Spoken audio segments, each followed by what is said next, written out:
frase bem interessante para a gente pensar toda essa reflexão em relação a uma vida autêntica, inautêntica, em relação a essa decadência da vida. Ele diz o seguinte: fechar os caminhos de fuga e ter coragem de entregar-se à inquietação da vida. Interessante essa frase, porque é justamente o ato de coragem que faz a gente viver as inquietações da vida. No momento que a gente escolhe viver esse mundo mais seguro, esse mundo mais familiar, mesmo não fazendo sentido, nós vamos sentindo inquietações em relação a estar num lugar que nós não gostaríamos de estar, mas a gente escolhe por ser mais seguro. Será que a gente tem coragem de seguir e de ouvir as nossas inquietações? É justamente a inquietação, a angústia, os nossos chamados que estão nos sinalizando que algo não está fazendo mais sentido nisso que a gente está vivendo. Então, será que a gente tem coragem? Quando a gente pensa nessa palavra coragem, quando a gente pensa no significado dessa palavra, significa agir com o coração. Será que a gente está se ouvindo? Será que a gente está ouvindo o nosso coração? Será que a gente está conseguindo ouvir os nossos chamamentos e agir em relação àquilo que de fato o nosso coração está nos chamando? Isso é algo interessante porque na clínica a gente percebe muito isso. Muitas pessoas acabam se deprimindo por continuar naquele lugar que já não faz mais sentido. Eu costumo dizer assim, tem coisas que já morreram e que a gente não deixa morrer. Mas a coisa já morreu, mas a gente não quer sair dali, né? Tem coisas que não fazem mais sentido e eu continuo ali, presa, apegada àquilo que não faz sentido. Às vezes a pessoa já percebeu que não quer mais continuar, por exemplo, morando na casa dos pais. A pessoa já percebeu que aquele relacionamento não faz mais sentido, porque já tentou diversas coisas. Às vezes a pessoa já percebeu que aquela profissão não faz mais os olhos brilharem, não faz mais o coração pulsar e continua ali, né, segurando, se arrastando.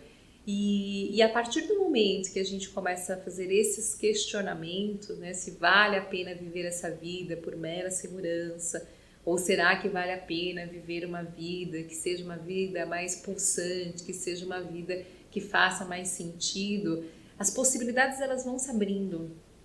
Como eu sempre gosto de falar, citando o Casanova, né? Quando a gente se abre para as possibilidades se abrem para nós.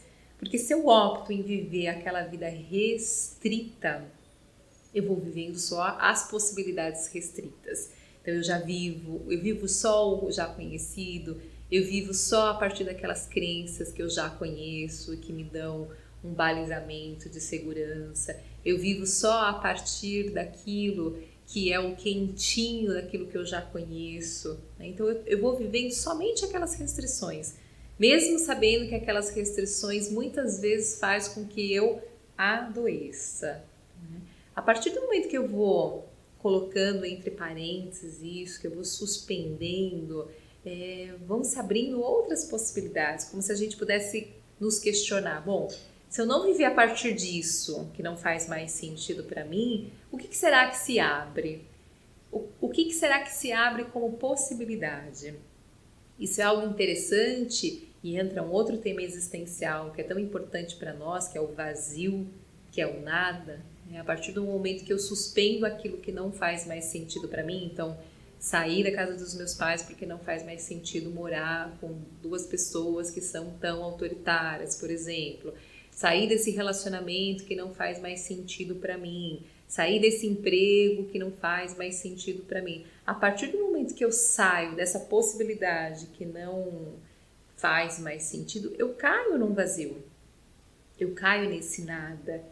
E esse vazio e esse nada para o existencialismo é tão importante, né? Tanto Heidegger vai refletir sobre a nadidade, sobre a negatividade, como Sartre também, ele escreve a obra dele, O Ser e o Nada, né? O nada é tão importante para o existencialismo que é justamente isso, eu preciso desse vazio, eu preciso desse tempo vazio. Quando algo não está fazendo sentido, eu preciso me manter, eu preciso ter essa coragem de fato, de abarcar esse vazio, de deixar esse vazio me abarcar. Que é tão difícil no nosso mundo, porque parece que a gente precisa o tempo inteiro, a toda hora, preencher vazios. Parece que a gente precisa o tempo inteiro, a toda hora, ser pessoas produtivas, o tempo inteiro, a toda hora. Então, quão importante é justamente a gente deixar esse espaço vazio, um momento talvez que a gente não tenha projeto, um momento que talvez a gente fique sim, sem um trabalho, um momento talvez que a gente fique sem se relacionar, porque é justamente esse vazio que vai nos aproximar de quem nós somos e de novas possibilidades que podem vir. Isso é muito interessante porque é uma dificuldade que eu percebo das pessoas de se manter nesse estado aí vazio de ser e existir, nesse estado em que a gente talvez nesse momento não seja nada, por isso estamos no nada, não queremos nada, por isso estamos no nada, né? Que é justamente a gente poder se apropriar desse nada que nós somos. O Heidegger, na filosofia dele, traz isso como um fundamento da existência, que será um tema das nossas próximas aulas, quando a gente for falar de angústia, né? Nós não sentimos angústia, mas nós somos angústia, e a angústia justamente é essa nossa fundamentação principal, ontológica, de que somos seres indeterminados. Nada nos determina, nada faz sentido para nós, e a partir do momento que nós nos apropriamos dessa indeterminação, desse vazio, né? Então é algo interessante para pensar. Se algo deixou de fazer sentido é porque algo se esvaziou, e quando algo se esvazia, a gente de alguma forma vive algo que é inerente da nossa condição humana, o nosso vazio, a nossa nadidade, a nossa negatividade, como Heidegger vai chamar, né? E a partir daí, se a gente consegue de fato sustentar isso, e grande parte do processo de psicoterapia, quando a gente fala de existencialismo e da Zayanálise, é poder sustentar isso com o nosso cliente. Bom, algo fazia sentido, não faz mais sentido. Normalmente a pessoa vai procurar terapia porque ela está deprimida, porque saiu de um relacionamento, porque houve algum término, porque saiu de um emprego, ou porque se aposentou, ou seja, tinha algo preenchendo e de repente esse algo deixou de preencher, seja porque a pessoa fez uma escolha, ou seja porque outra pessoa escolheu isso para ela, né? Percebam isso, na maioria das vezes, quando a gente entra em crise, ou quando as pessoas vão procurar psicoterapia, é porque teve algo que se esvaziou. Aquilo que preenchia a vida da pessoa não preenche mais. Então, houve um esvaziamento. E a partir do momento que há um esvaziamento, é como se a pessoa entrasse em pânico. Algumas pessoas, inclusive, têm síndrome do pânico.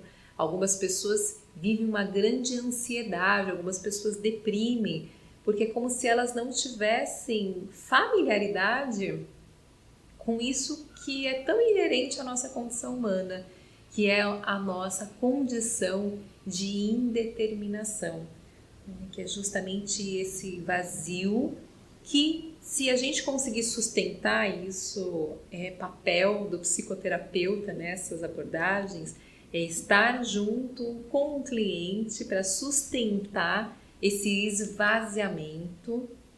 Então, seria um grande erro, por exemplo, num caso desse, o psicoterapeuta ficar indicando coisas para o cliente fazer.